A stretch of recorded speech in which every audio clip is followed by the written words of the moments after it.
It would make sense that a lot of what we can learn about marriage is seeing what marriage was like when marriage was in a perfect world.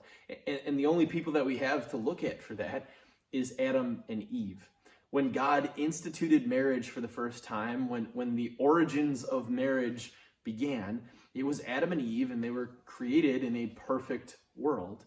And so to look at the institution of marriage, we need to look at what the institution was meant to be and how God intended it to be. So we're going to look at Genesis 2 for probably a couple weeks here to talk about that. Have you ever had a teacher that you learned a lot from because they showed you something instead of just telling you something? That's actually a kind of a teaching axiom that's out there. Show me, don't tell me.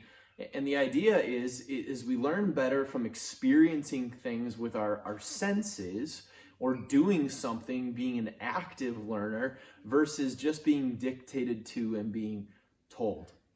And so a lot of times things stick in our memory a lot better if we are shown instead of told.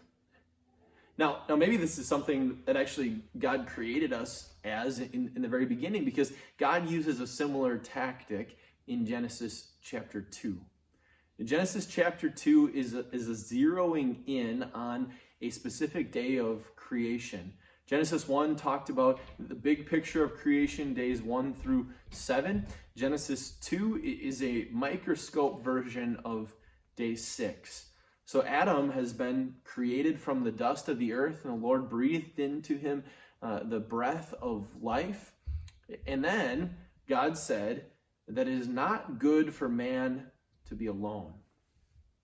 Now, this was a conversation that God had with himself. He wasn't telling this to Adam, but we're given a picture into the mind of God here. And he says, it's not good for man to be alone.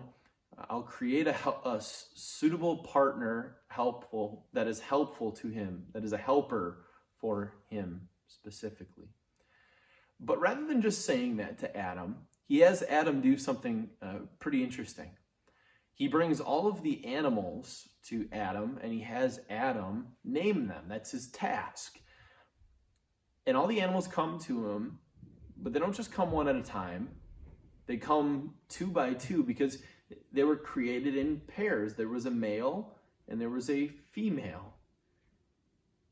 And so Adam, as he's naming these animals, he sees again and again that one of them has a suitable helper, but he does not. And he realizes that he is alone, that there is no one else created that is like him.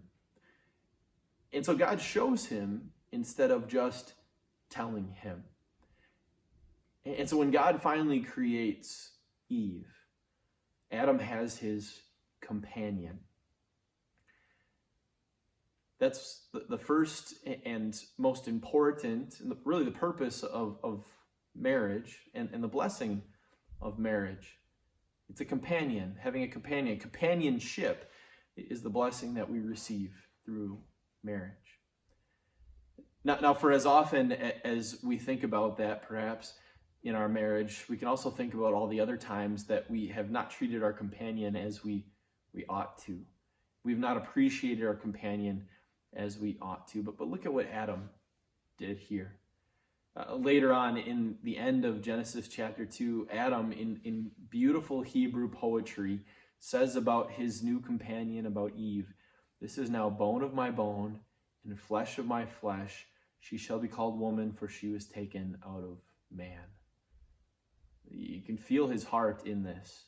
This is now bone of my bone, flesh of my flesh. In a perfect world, Adam appreciated, deep in his bones, he appreciated his companion, and Eve also appreciated Adam. For the times that we have not appreciated our spouse, we confess. And in those times, God gives us words of absolution and forgives us of all of our sins. That's why Jesus went to the cross for us, to die for all of our sins, to forgive all of our sins, and to wash us clean from every imperfection, including the ones that take place within a marriage.